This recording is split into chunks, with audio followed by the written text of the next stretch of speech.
Jangan cuma nanti protes, wah iki kok saiki daerahku koyo ngene. Lah kemarin pemilihan bupatinya itu sudah merepresentasikan pilihan warganya belum?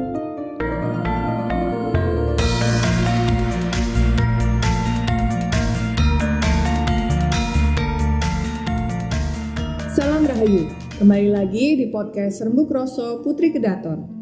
Saya Gustikanya Ratu Bendoro pada episode ini akan mengulas tema yang spesial yang seringkali menjadi pertanyaan banyak warga Yogyakarta, yaitu tugas Sri Sultan Hamengkubuwono sebagai gubernur dan pembagian kewenangannya dengan bupati atau wali kota di daerah istimewa Yogyakarta.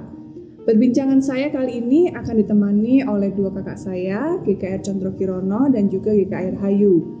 Ikuti terus perbincangan kami dan semoga dapat menambah pemahaman tentang tugas pimpinan-pimpinan daerah kita semua. Salam hangat kakak-kakakku, Mbak Kirono dan Mbak Hayu. Bagaimana nih kabarnya? Baik. Mbak Hayu? Oh baik semuanya. Semoga senantiasa sehat dan diberikan kelancaran untuk urusannya ya Mbak. Ya, amin. Mbak-mbak berdua sudah tahu kan kalau topik perbincangan kali ini akan membahas mengenai pembagian tugas gubernur dan bupati atau wali kota. Sebelumnya mungkin bisa dijelaskan dong Mbak, acuan atau dasar dari pengaturan tugas dari gubernur atau bupati itu apa saja sih Mbak? Ya, jadi gini, kalau kita lihat pasal 18 ayat 1 Undang-Undang 1945 ya, di situ kita dapat melihat bahwa NKRI dibagi atas provinsi-provinsi. Nah, di dalam provinsi itu ada kabupaten dan kota. Betul. Provinsi, kabupaten, dan kota semua itu ada di pemerintahan di daerahnya masing-masing. Iya. Nah, masing-masing daerah itu ada gubernur, bupati, dan wali kota. Aturan tentang itu terakhir di Undang-Undang kalau nggak salah nomor 23 2014 tentang pemerintah daerah gitu. Sama jangan lupa Mbak, jadi selain Undang-Undang nomor 23 yang tadi itu, ada beberapa provinsi di Indonesia itu yang daerah khusus. Jadi misalnya kayak DKI Jakarta, Aceh, DIY, Papua. Nah, khusus yang DIY itu aturannya mengacu pada Undang-Undang nomor 13 tahun 2012 tentang keistimewaan daerah istimewa Yogyakarta. Oke. Jadi salah satu keistimewaan DIY yang dijamin oleh undang-undang, misalnya kalau di tempat lain masa jabatan kepala daerah. Kalau yang Undang-Undang 23 tahun 2014 itu diatur jabatan kepala daerah itu 5 tahun. Habis itu dapat dipilih kembali dalam jabatan yang sama hanya untuk 1 kali masa jabatan. Berarti jadi kalau di tempat lain gitu dalam jabatan yang sama hanya bisa 2 kali. Betul. Nah, bedanya khusus yang DIY masa jabatan gubernur sama wakil gubernur itu periodenya sama 5 tahun tapi tidak terikat periodisasi masa jabatan. Jadi nggak ada batasan hanya 2 kali menjabat. Betul. Oke. Oke, kalau dulu kita pernah bahas nih Mbak, kalau tugas yang Dalam sebagai sultan itu adalah sebagai perwujudan dari 3 filosofi yang sebenarnya kita sudah pernah bahas di episode 4, yaitu Hamemayu Hayuning Bawono, Sangkan Paraning Dubati, dan juga Manunggaling Kawula Gusti. Kalau tugas beliau sebagai gubernur itu seperti apa? Tugas beliau sebagai kepala daerah itu sudah diatur di Undang-Undang nomor 23 2014. Kalau nggak salah di pasal 65 ayat 1. Oke. Ya kurang lebih intinya sih tentang 1, memimpin urusan pemerintahan, menyusun rencana pembangunan, menyusun anggaran, memelihara ketentraman, dan membuat aturan yang kita kenal dengan Perda. Oh ya, Perda ya. Gitu. Ya, aku nambahin ya. Jadi yang aku pahami, dulu kan model pemerintahan Indonesia itu sentralistik. Jadi kebijakan yang dibuat untuk semua provinsi itu semuanya dikendalikan di Jakarta. Terserah meskipun kita punya ribuan pulau-pulau yang tersebar. Nah setelah reformasi dan semakin kesini itu semangatnya memberikan otonomi yang lebih kuat kepada daerah. Nah kalau kedudukan gubernur nih di tengah-tengah, jadi koordinator dan pengawas pemerintah daerah di bawahnya, yaitu kabupaten kota itu. Kemudian juga menjadi wakil pemerintah pusat yang ada di daerah. Nah kaitannya jadi pengawas ini misalnya kabupaten atau kota itu membuat peraturan daerah dan itu ternyata nggak disetujui kementerian misalnya. Nah gubernur yang harus membatalkan peraturan tersebut. Jadi pemahaman akan undang-undang itu penting untuk dipahami pemimpin daerah, kabupaten atau kota yang selalu berganti melalui pemilu. Jadi kenapa? Supaya kebijakan di kabupaten kota itu sinkron dengan pusat dan provinsi. Jadi ini penting untuk diperhatikan kalau memilih itu programnya itu dilihat itu sejalan nggak dengan pusat dan provinsi. Betul, ya. Gitu. Jadi sebenarnya itu kan juga menjadi hak masyarakat untuk tahu lebih lanjut tentang visi misi calon gitu, misalnya apakah nyambung dengan kebijakan provinsi dan nasional, atau itu tuh cuma ide muluk yang cuma ide yang penting untuk menjaring pemilih gitu loh, realisasi nembo sinkron dengan pusat ataupun pemerintah daerahnya tuh boh Ya kadang manis di depan ya. Jadi yang penting itu kan ada sinergi antara kalau, pemerintah pusat dengan kalau pemerintah daerah. visi misi gubernur itu kan ada. Nah, jadi calon bupati, calon wali kota tuh bisa menerjemahkan visi misi gubernur DIY ke dalam programnya itu atau enggak, itu juga harus dilihat. Gitu.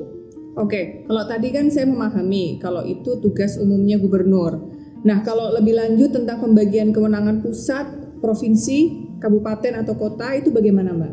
Aku jawab duluan ya. Ya, boleh. Nah, untuk kewenangan pusat itu kan yang tidak bisa diwakilkan ke daerah lain itu kan seperti urusan politik luar negeri, pertahanan, keamanan, pengadilan, moneter, dan fiskal nasional dan agama. Oke. Dulu kita itu kan punya sistem pengadilan sendiri, begitu juga, ya kan, begitu juga pertahanan dan keamanan. Kita punyalah di Keraton Nagari Ngayogyakarta Hadiningrat. Tapi setelah kita bergabung dengan Republik Indonesia itu semua sudah tidak ada lagi karena kita mengikuti apa yang sudah ditetapkan oleh Republik Indonesia dengan ada TNI, Polri, dan nah itu kalau dulu yang prajurit keraton sekarang digantikan oleh itu. Nah kurang lebih sih seperti itu. Coba mungkin Hayu bisa jelasin yang tentang wewenangnya daerah mungkin? Lempar-lempar. Apa daerah ya? Iya. Kalau daerah itu biasanya dibagi jadi 3, pelayanan dasar, non pelayanan dasar, sama pilihan. Pelayanan dasar tuh misalnya kayak pendidikan, kesehatan, pekerjaan umum, penataan ruang, sosial, yaitu sedikit dari pelayanan dasar. Nah itu kita bisa lihat di dinas-dinas untuk unit pelayanannya. Nah kalau yang non layanan dasar itu juga harus ada di setiap daerah, misalnya kayak pangan, pertanahan, perlindungan anak dan perempuan, kayak gitu-gitu. Nah, yang ketiga, yang pilihan, ini sifatnya kalau di daerah tersebut ada potensi yang dimaksud. Jadi misalnya kelautan dan perikanan, kehutanan, gitu kan, pariwisata, perindustrian, gitu-gitu. Nah, di lampiran undang-undang yang 23 tahun 2014 tadi dijelaskan detail. Jadi kalau mau baca-baca monggo gitu kan, biar ini podcastnya nggak kepanjangan. Nah kalau untuk contoh ya, itu yang sering banyak ditanyakan itu kan pendirian hotel. Ya itu jadi, yang sering jadi isu ya. Jadi ini biar meminimalisir salah persepsi. Jadi urusan pemerintahan bidang pariwisata itu ada suburusan destinasi wisata. Salah satunya mengatur penetapan tanda daftar usaha pariwisata atau TDUP. Nah ini merupakan dokumen resmi yang diberikan kepada pengusaha pariwisata untuk dapat menyelenggarakan usaha pariwisata termasuk perhotelan. Nah keberadaan hotel itu pemberian izinnya itu bupati atau wali kota. Berarti bukan gubernur ya? Bukan. Makanya di kabupaten kota itu di DIY diatur mengenai pendirian usaha hotel, pungutan pajak hotel, dan beberapa juga sudah mengeluarkan peraturan moratorium, jadi penghentian pembangunan hotel. Nah, yang ngatur usaha perhotelan itu di kabupaten kota. Oke, semakin banyak nih yang diklarifikasi hari ini nih. Aku juga mau ikut berbagi nih. Kesannya memang kalau di DIY ini karena Sultan adalah gubernur, maka ekspektasi semua orang itu atau ekspektasi masyarakat, ya Sultan itu berkuasa penuh. Padahal mengingat bahwa Jogja ini adalah bagian dari NKRI. maka kita harus juga mengikuti peraturan Republik Indonesia. Ada hukum-hukum dan tata cara yang mengatur banyak hal, termasuk pemerintahan daerah. Nah, kalau bicara tentang figur nih, ini kan seolah-olah orang melihatnya semua itu tanggung jawab atau semua itu bertumpu kepada sultan sebagai gubernur, kemudian bupati atau wali kota. Padahal sebuah pemerintahan ini kan teamwork atau umumnya dikenal sebagai birokrasi. Bolehkah dijelaskan Mbak berdua nih ya tentang perangkat pemerintah daerah? Kalau dasar hukum utamanya itu kan yang tadi Undang-Undang Nomor 23 Tahun 2014. Nah, kalau kaitannya dengan perangkat daerah, yang paling baru itu diatur dalam Peraturan Pemerintah Nomor 18 tahunnya 2016. Jadi perangkat daerah kabupaten kota itu terdiri atas ada sekretariat daerah, sekretariat DPRD, inspektorat, dinas, badan, dan kecamatan. Kalau bupati atau wali kota kan dipilih lewat pemilu ya, tapi pejabat daerah seperti kepala dinas, badan, hingga camat, yang kalau di Jogja sekarang sebutnya penewu, itu kan dipilih bupati atau wali kota. Jadi di sini jelas, jadi memang ini teamwork dan tidak bisa dipungkiri bahwa pucuk pimpinannya yang akan menentukan. Ya, kalau kita bicara birokrasi ya, aku tuh kebayangnya adalah seperti abdi dalam. Nah, karena mereka fungsinya sama sebagai aparatur pemerintahan di keraton gitu. Nah, kita kan sama-sama sadar ya bahwa teamwork itu yang kalau berjalan baik maka semua itu kan bisa saling mendukung. Betul ya. Mendukung kan, Betul. baik dari bawah ke atas ke bawah lah gitu. Betul. Hal baik dari abdi dalam adalah mereka tidak melihat imbalan sebagai hal yang pertama-tama dijadikan dasar untuk bekerja. Ketulusan, niat untuk ngalah berkah atau mendapatkan hidup yang lebih baik, serta semangat itu yang hendaknya juga didahulukan oleh aparatur negara dalam birokrasi.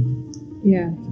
Wah, statementnya Mbak ini pas banget nih untuk menggiring ke penutupannya. Terakhir nih Mbak, mungkin adakah yang mau disampaikan oleh Mbak mengingat sebentar lagi nih kan ada pesta demokrasi pemilihan kepala daerah. Di awal Desember tahun ini 2020 akan ada pemilihan bupati di Gunung Kidul, Sleman dan juga Bantul. Nah, adakah pesan supaya prosesnya ini berjalan dengan lancar dan hasilnya juga terbaik untuk masyarakat Jogja?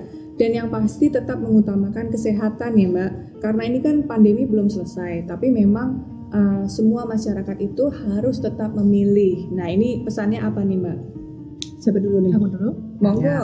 Kalau aku sih yang jelas protokol kesehatan itu udah jelas kan masyarakat udah tahu. Jadi nanti ngantri ya jangan deket-deket, harus bawa sanitizer, pakai masker segala macam. Juga panitianya penyelenggara itu juga harus menyiapkan tempat. Jadi nggak ada tempatnya uyuan antre. Ya, biasanya yang nunggu itu loh yang jadi itu harus dipikir. Nah, tapi mungkin selain yang itu, jadi kadang kan masyarakat itu terlalu terfokus pada pemilihan, ya mungkin dianggapnya kayak tadi itu. Jadi gubernur tuh berkuasa atas semuanya karena sultan.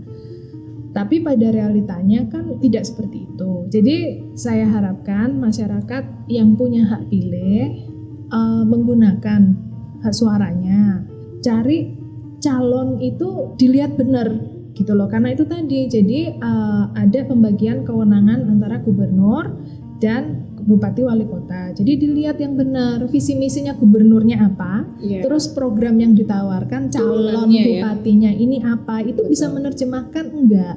Jangan cuma nek janji-janji manis gitu kan, enggak, jangankan bupati, pacar aja kan juga bisa gitu kan realisasinya gitu kan. Nah, itu diperhatikan. Bener enggak? Kalau money politics yo ora sah melu-melu, kurang lebih kan begitu. Betul. Karena hak suara itu adalah sesuatu yang sangat mahal sebenarnya. Jadi jangan lupa hak suara itu kalau istilahnya apa? Watak satrio itu kan nyawiji. Jadi menurut nurani kalian yang pas itu yang mana, yaitu yang dipilih. Baik. Dilihat bener lah masing-masing calon itu track recordnya seperti apa. Jangan terlalu banyak tergantung pada kata orang. Ya, karena kan pengembangan daerahnya itu tergantung kepada bupati yang akan terpilih ini. Apalagi masa jabatan 5 tahun itu bukan waktu yang singkat gitu kan. Jadi nanti pilihannya ya harus bertanggung jawab dengan pilihannya gitu kan. Jadi jangan cuma nanti protes, wah iki kok saiki daerahku koyo ngene. Lah kemarin pemilihan bupatinya itu sudah merepresentasikan pilihan warganya belum? Ya, hak suaranya sudah dipakai belum gitu kan ya. Ya memang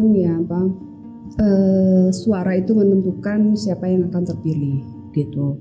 Jadi teman-teman yang akan menggunakan hak suaranya itu harus berpikir jernih. Jangan sampai ikut-ikutan lah tetangganya misalnya milih si A atau milih si B dan milih si C gitu loh. Jadi punya opini sendiri gitu. Gitu. Karena ya itu tadi yang saya bilang bahwa bupati yang terpilih itu yang menentukan tentang kemajuan dan kesejahteraan masyarakat di kabupaten masing-masing begitu. Jadi mohon para pemilih baik pemula ataupun yang sudah pernah itu memberikan suaranya yang terbaik gitu. Kita tidak bisa menutup mata bahwa akan ada persaingan keras antar calon-calon lah. Pastilah mereka akan ini mengupayakan sebaik-baiknya. Nah, itu bagaimana tergantung dari kacamata kita sendiri. Kira-kira calon mana nih yang kira-kira yang baik gitu, baik dari program ataupun apapun. Jangan karena mungkin manis di depan tapi sebenarnya mereka ada agenda tersendiri yang nanti disesali oleh pemilih gitu loh. Aku boleh nambahin sedikit? Boleh, monggo. Jadi kadang itu kan ada juga yang beranggapan hak suaraku itu it won't make a difference, nggak akan membuat perubahan. Jadi jangan lupa bahwa hitungan kalkulasi pemilihan suara itu dihitung dari suara yang masuk. Jadi jangan masrah kayak wah nanti yang lain, biar yang lain lah yang milih aku rasa wae. Karena ada yang malas repot lah, ada yang apa. Nah, jadi harus mungkin juga kadang kan apatis antara iki loro rano sing apik gitu. Kan ada beberapa daerah yang calonnya beda dua ya. Nah, ini rano sing apik. Cuma dilihatnya beginilah. Kalau kamu nggak pakai hak suaramu, hak suara itu akan lari ke calon yang paling kamu nggak suka. Karena nggak menggunakan itu juga adalah sebuah decision. Ya istilahnya inilah setiap calon itu kan punya kelebihan dan kekurangan. Nah mungkin dari A B C D itu kita tidak nggak ada yang 100% ideal, tapi bagaimana kita mengeliminasi kriteria-kriteria apa yang acceptable dan apa yang tidak. Nah nanti nek wis kepilih yang paling mending gitu kan. Nah itu tetap dikejar untuk kekurangannya itu ditutupi. Bisa nggak sih kalau kita melihat kompetensi dari calon bupati ini dari track recordnya juga? Ya sebenarnya bisa. Apa yang dia sudah lakukan untuk Jogja atau mungkin daerah lain, track recordnya dia seperti apa, gitu juga bisa menjadi seperti membuka opini kita tentang si calon tersebut. Jadi gitu. kalau aku boleh nambahin mungkin gini lihatnya. Jadi coba kalian yang di daerah, let's say kan ini ada Sleman, Bantul, Gunung Kidul. Nah, selama ini apa yang dikeluhkan? Yang paling griseni kalian, ini kok daerahku kok koyong ini toh menghandle masalah ini. Coba dilihat, di googling sedikit, si bupati itu punya kewenangan apa untuk mengurusi masalah itu. Satu itu, habis itu dilihat si calon ini. Di googling aja kan pasti keluar. Teman-teman milenial kan sekarang kan bisa di googling aja calon ini pernah bikin decision apa di permasalahan tersebut. Gitu. Di riset dikit lah. Kan sekarang juga banyak ya yang ini. Tapi memang pemilihan bupati ini memang sangat krusial ya sebenarnya. Jadi tadi yang aku bisa dapatkan Mbak, yang pertama memang harus gunakan hak pilih gitu ya. Jangan sampai menggampangkan bahwa yaudah nanti siapa wae saya kepilih gitulah misalnya. Jadi hak suara kamu ini yang menentukan nanti daerahmu itu akan menjadi seperti apa gitu kan. Dan juga kita harus melihat bahwa calon bupati itu tidak semena-mena cuma dari fotonya gitu kan, semena-mena hanya dari bagaimana dia menggambarkan dirinya sendiri, tapi juga harus lihat dari track record dan juga visi misi dari calon bupati tersebut. Tapi kadang memang visi misi yang dikampanyekan itu kan selalunya manis nih. Seperti tadi Mbak Ayu kan sudah bilang, kalau visi misi itu biasanya jentreng, banyak dan manis semuanya gitu kan. Jadi mungkin menelusuri jejak rekod karir dari calon bupati ini juga menjadi penentu yang cukup penting untuk melihat dan menentukan pilihan tersebut gitu. Mungkin kan kalau teman-teman itu kan yang seru itu kan sewaktu pemilihan presiden dan wakil presiden. Betul, ya. Itu pasti semuanya lah heboh dan sebagainya. Ada hal pemilihan bupati itu juga penting gitu. Karena efeknya langsung kerasa di daerah. Iya. Betul, daerah. Baik. Ya, jadi semua yang akan ke tempat untuk pemilihan bupati di Gunung Kidul, di Sleman dan juga di Bantul tetap harus mengingat protokol kesehatan. Yang penting adalah kita harus pakai masker, jaga jarak, dan sebisa mungkin kita bawa sesuatu seperti tisu atau hand sanitizer, atau nanti juga saya rasa juga akan disediakan di sana. Jadi kita tetap bisa menggunakan hak suara dengan menjaga kesehatan. Tetap dengan menjaga protokoler kesehatan gitu. Oke. Jadi ada 3 pesan nih untuk para pemilih pemula. Yang pertama adalah wajib untuk menggunakan hak pilih kalian.